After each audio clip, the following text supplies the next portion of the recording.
Welcome to Fast and Hard with your hosts, Coach Matt Tyner and Will Prichard. Good afternoon, sports fans, and welcome back to Fast and Hard. You betcha. It's been about 100 days since we last got together for our last podcast, and I'm sitting here with my co-host, Will Prichard, and, of course, our special guest, Michael Melnik. Welcome, Michael. Welcome, Will. Thank you, Matthew. Good to be here. Thank you.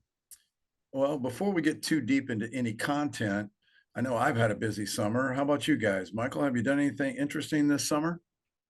I've made sure that my handicap in golf has not improved. So, Fantastic. I know that takes a lot of work. The energy source consistency. So I've at least maintained. And we've actually had, I live up here in Minnesota, and we've had a very nice, what we call a nice summer. One of the interesting things is a lot of times our outdoors becomes inaccessible because, at dusk, the mosquitoes come in, but they're now saying that the population, for a variety of reasons, is so low that we've been able to have meals outside. And, typically if you drive in the evening, you come back and you got to wash your car because the windshield's covered, and they're nowhere to be found. So I'm a little concerned, but as the person likes to spend some time outside, it's been kind of fun. I know one time you and I played golf during the summer months, and I remember it being like 9 o'clock and we were still on the course. And I was like, holy cow, it's still daylight here. And about that time, I started swatting my legs and swatting my arms. And you said, you know what the state bird of Minnesota is, don't you? Absolutely. And I said, no. And he said, the mosquito. And I was like, absolutely. Those things were huge, man. Yeah. I mean, we raise them big here. We feed them often. That's right. So the population is down a little bit, huh? The population is down big time. So they're worried about the birds and the bats and those that feed on them. And is it a sign of other stuff? But, in my own selfish way, it's nice sitting outside and not swatting. There you go. Well, we've got one comment that handicap is still up. So that's good. Yep. How about you, Will? Anything interesting? Well, for me, I got two really kind of big, interesting things. One, I started a new job. Super excited about that. Not necessarily in my field, but it's a lot closer to home, better pay, and I'm just loving what I do there. So that I'm, really enjoying, and it's just nice to be around this new place where I'm at. I really do like it. And then second big thing, I finally got my license after 3.5 years of being on my learners. And the only reason I was on there for a considerable length of time was due to just a variety of different constraints, whether it be scheduling, vehicle use, the whole, bundle. But I finally got my license a couple months ago, and well, now I am driving to and from campus for class and to and from work. So big accomplishment for me there on a personal note. So really, really excited to be able to do that. Congratulations. Congratulations. That's fantastic. I know I spent a little time in New York City this past summer recruiting in Long Island, and I ventured into the city one day, had lunch with my brother-in-law and both of his children. One is a senior at Michigan, does not have his license, does not care to get his license.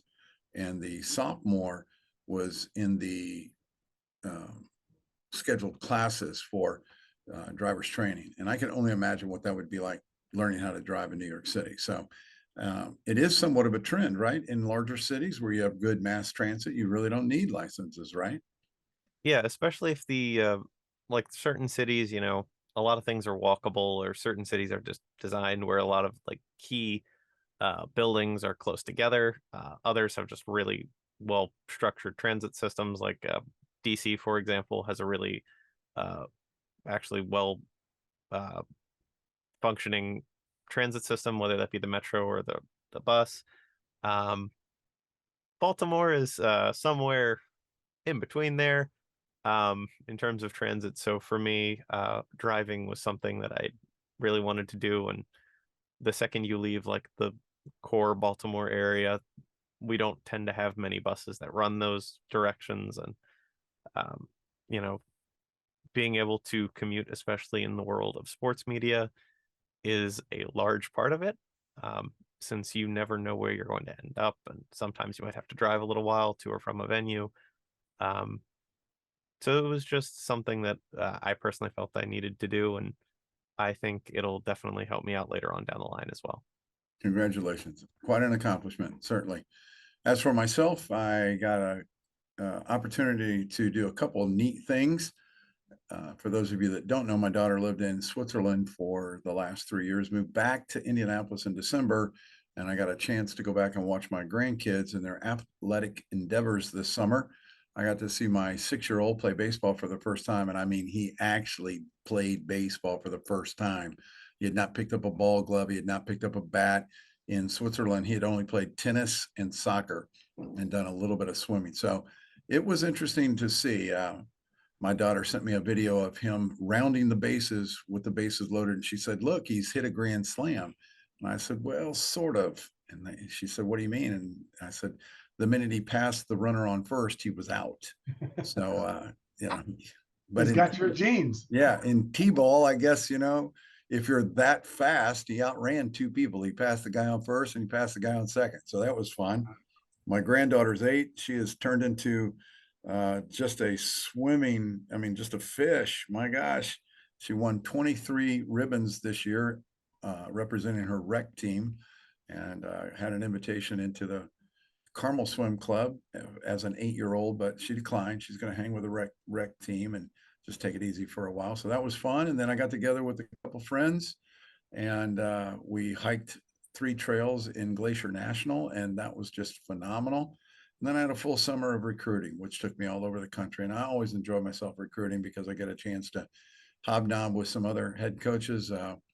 We are actually installing a new base running system for our team this year that, I had the benefit of myself and another one of our coaches, Paul Benoit, set in with a head coach. I'm going to leave him anonymous because I don't want this secret to get out. But we will we'll try it. So the Tigers could be just a terror on the base pass this year. We're looking forward to that. And as with every summer, as we get closer and closer to the return of school, it's kind of like I get Christmas in August because all of my commits and all of the people that are coming back to Towson to start their academic careers and renew their academic careers as well as their athletic careers here. It's just a fun time to be around when all of the boys come back to town. So we're back in school doing some individual instruction coming up next week. And we just thought it would be a good time to kind of touch base with each other, kind of get into a couple things in regard to just a quick update on the energized approach. And of course, give you a little baseball update as well. And wet your whistle for what will come this fall. Nice. Michael, bring us up to date, man. What has happened with the energized approach across the summer? Well, it's going strong, but I appreciate the opportunity to come back and touch base about it again, because I think it's one of those things where when we hear it, we can all go, wow, that makes a lot of sense. That's a great idea. I really should do it. And then life happens, as it does for most people, and things fall off the radar. So I just kind of wanted to circle back around. And I thought I might just take a couple of minutes and share how I get organizations to sustain it, because it's really an approach that is almost exactly what an individual can do if it's something that they're interested in. So I thought I'd take a couple of minutes and walk through that, if that suits you. Absolutely. I think that would be the basis and maybe give us some liftoff into what we're trying to accomplish here. So go ahead. All right. Well, I think based on, we've gone through the 10 energy sources, and, I'm hopeful that maybe a handful of people actually took some of the stuff and tried to do things with it. But what happens with a lot of organizations is they'll do it, and what they forget to do is stop periodically and go, how are we doing? How's it being received? Is what I'm attempting to do actually having the impact that I'm hoping for? So in the energized approach, when I use it for organizations, we actually have what we call an energy assessment. And it's a pretty straightforward process. And what they do, or what we ask them to do, is to go through each one of the energy sources and they rank them or score them actually. And we come up with what we'll call a guiding statement. So let's say for an organization that I'm working with, maybe they're working on their back injury prevention program and we're trying to reduce back injuries. So their guiding statement is, our company is fully committed to the back injury prevention program. That's the baseline guiding statement. Then what we do is we have them score it. A -2 means we are not committed at all. A +2 means we are fully and absolutely committed. And a -1 is we're kind of committed. A +1 is we're pretty committed, but not fully. And a 0 is sometimes we're committed and sometimes we're not. And we have them score it based on their impression. Then to me, it gets really fun. And this is the part that I really like to introduce to your listeners, is once they've scored it, we go, okay, justify your score. And what we're basically saying to them is, find the evidence or provide the evidence of why you scored it the way that you did. Now, what's fun with this process is that for a lot of companies, they, particularly if it's a management team, they'll score everything as +1s and +2s, right? Because it's their program, they launched it. So if we say, are you committed? They're like, oh yeah, we are totally committed. We're a +2. And I said, fine, justify your score. Give me the evidence. What are you doing on a daily, weekly, monthly basis that supports that score? And they'll think about it for a while and they'll go, well, maybe we're more like a 0 or -1. But it wasn't until they had to justify their score and find the evidence. So what I would say to your listeners is look at things like commitment and communication and consistency and inclusion, and don't just rely on my own impression of going, yeah, I think I'm doing pretty good with that. Ask yourself to justify your score. Who do you know? Who do you interact with? Ask them how you're doing. And if they're sitting there going, I'd give you probably a -1 or a -2. They might not use the scoring system, but they'll go, I haven't seen that at all. It's like I was having a conversation with a friend the other day, and he said, I am really committed to getting in better shape. And I looked at him and I said, I don't think so.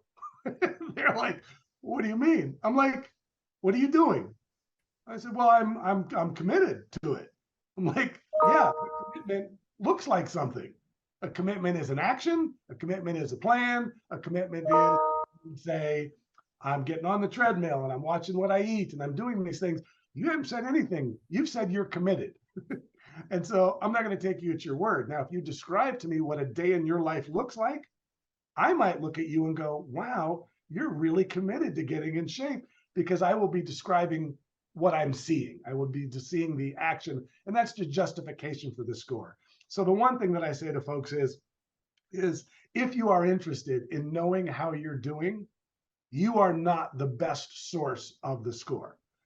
Find the people you're trying to have an influence on, that you're trying to impact, that you are interacting with on a daily basis, and have them do the justification. Have them give you the evidence and say, look, I've been trying to be more committed to this. What's it look like to you as an outside person?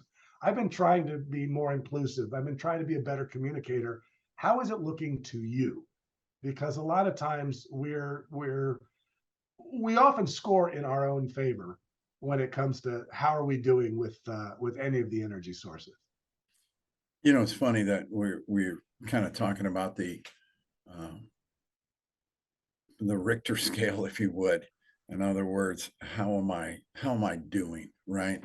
Here at my wonderful university, we just installed a new reporting system for financials, and I couldn't help but just be taken down the energized approach pathway when this new thing was introduced and kicked off, and and all of the above, and I'm sitting there going, how many times did every one of the end users in this room get asked for input prior to this thing being kicked off? And the answer to that was none. How many times, do you think we will have problems in the future with just the vernacular, because we don't understand what you're looking for, And the answer to that is a bunch, and I'm just sitting there going, there's such an easier way to kick off programs, and by utilizing at least half of the energy sources, through creativity and inclusion. And inclusion is such a big one for me, man. If you really want buy-in from everybody, and I think we always do in any program that we offer, if the end user is not involved in the end product, then what are your chances for 100% buy-in, Mike? What have you found out there? Well, I mean, I think you know the answer to that, but the default, unfortunately, that people have, the default that we go to is if we launch a new program that we're excited about, and then we find people not getting on board, it becomes their problem, right? It's they're under enthused, they're lethargic, they're not engaged. And sometimes the only way they have to communicate that this doesn't feel good to me is by not participating, or participating at a lower level. And most people don't stop and go, if people aren't participating at the level or engaged at the level I'd like to see, what do I need to do differently to engage them? That's very different than, what a bunch of losers. We got this great program and nobody wants to play. And I'm going into organizations where most of the time the employees don't want to play, right? I've been invited in by management. Management thought I'm a good idea. The employees are going, I didn't ask you here. So you better just knock my socks off with whatever you're going to do to impress me. And that's exactly what has to happen. And I think if people that were putting together programs looked at themselves as serving the participants, right? I do an example where I say to a bunch of supervisors, I said, I want you to imagine that you're getting ready to conduct a training class. The class is completely optional. It's not mandatory. It's completely optional, but your salary is 100% dependent on that classroom being filled. Would you do anything differently to fill that classroom? And they're, oh my gosh, I'm bringing in, a rock band, and we're going to have food, and I said, well, just wait a second. How about you just act as if it's optional, and you act as if you need 100% participation? Because here's what you get to do now. You get to go out there and say to employees, come to this class at 3:00, and they're going to go, is there any food? No. Any music? No. Is it going to be fun? No. Engaging? No. They're going to say, well, then I'm not coming. And then you go, it's mandatory. So as long as you can play the mandatory trump card, you don't have to make it good. You don't have to make it interesting. You don't have to make it engaging, but act as if. Because if you really boil it down, who's the program for? You're serving the people that are participating in the program. They're not there for you. Well, and there was a two-pronged fork why I had you on last year to walk us through the energized approach. One was for individuals to actually hear about it and potentially insert it into their life. But the other one was for maybe the person running a smaller business or part of even a bigger organization getting introduced to this. But that second part included us, the Towson University baseball team, regarding our team building progress. And as we took it upon ourselves as coaches to rewrite our policy and program book across the summer, and we're actually into the final phases. We've had some input from our players, and obviously some input from our school. We have to follow certain guidelines. But it's starting to come together, and it's going to be a fluid document until we all put a stamp of approval on it. And then I would imagine that next year, with me or without me, this document could be opened by myself, my new staff, or whatever, and say, okay, how do we want to alter this thing and move it that way? At least that's the way it's being set up this year. So commitment, creativity, accountability, respect, all of those things are being put in there. And obviously the word inclusion and the source inclusion has been instrumental to the development of this policy and procedures book. And we hope it lasts for a long time here at Towson. I do have one quick question for you though, Michael. And we recently sat in together and met regarding how we really wanted to, what pillar, what one word could we actually use to know that we're all on the same page. And we really got some vulnerability from everybody that just introduced themselves. I led it off with talking about my background. I think that kind of let the wind out of the sail, let everybody settle and kind of calm down. And then one by one, every player took the podium and told us something about themselves that we didn't know. And that word was honesty. And I think what you talked about and touched on earlier was the organization that scored it 1-2, and then all of a sudden say, you know what, to justify it, now I'm back to 0, maybe -1. And I just wanted to ask you for some points and what you've seen across your years working with organizations and individuals regarding the energized approach, and just speak to the fact of honesty. Because if you're not going to do it honestly, then what good is it? No, and that's beautiful. I appreciate the question. It's interesting because just like that, the vulnerability that you talked about, that people were willing to have, and you can certainly tell when people are being genuine and vulnerable. When I go into a company, the majority of the time, the people that are in the room where we're trying to address their failing programs or their underperforming programs, the people that put those programs together are in that room. So we have to address the 900-pound gorilla in the room, which is, this is not about blaming anybody for anything. But if we do not come to the table and go, where are we stronger and where are we weaker, and what can we do differently and what can we do better, because we don't really want to say the emperor's got no clothes, or however you want to phrase that, then you cannot get there. And I think that, in all honesty, when I began my career 30 years ago, I was the lifting guy, right? I would go in and companies would say, Michael, would you come in and teach people how to lift? And I would say, sure. And I'd come in and do the lifting class. And then they'd call me a week later and say, well, nobody's lifting better. And they'd say, would you come in and do it again? And I'm like, what do you want me to do? You want to do it louder this time, or right? And it forced me to go, can I be honest with you? If I do the program 1,000 times and there's no support of the organization to reinforce and support what I'm talking about, it's never going to stick. But we had to be honest. So I've never seen a program really get better. And I've never seen an individual really grow if they weren't first able to be honest about what is the thing here. And it may be global. It may just be, I'm trying to improve a relationship. I'm not sure where the gaps are, but it starts with, it's not as good as it can be. And I think a lot of coaches, that is, when do you ever hear a coach go, oh yeah, no, we're as good as we want to be, right? There is that dissatisfaction that allows them or makes them go, guys, I don't want to celebrate. I just don't want to watch the films and only celebrate what we did right. I want to spend some time looking at the films and go, where did things break down? Because the things that we're doing right, we got that.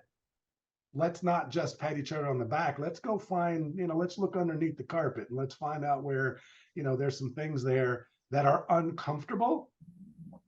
But I think, and I'll end with this. I know it was a short question and it's a long answer, but the confusion I think people have is that it's easier to just do it the way we've always done it and deal with the repercussions afterwards, right? It's easier to go, oh, all these people came into my office and they're complaining about the new book we're using because they didn't get included in putting it together. And we're used to those complaints. And so we just deal with it versus inviting them up front. We haven't done that before. So that feels like we're expending more energy, when in fact, it's taking the energy that you had to expend to clean it up afterwards. And it's just saying, how about we expend it in the beginning, do it right, get people included, and then guess what? There's nothing at the tail end that needs to be cleaned up. Cleaning up is exhausting, it's negative, it's trying to fix something that didn't go well, and the energized approach is about going, how about we just set the table up front in a way that's going to lead to more success. And then we don't have to expend energy at the end to try to fix it. And I think that's important for everybody to hear. And I really appreciate you summarizing that for us, Michael.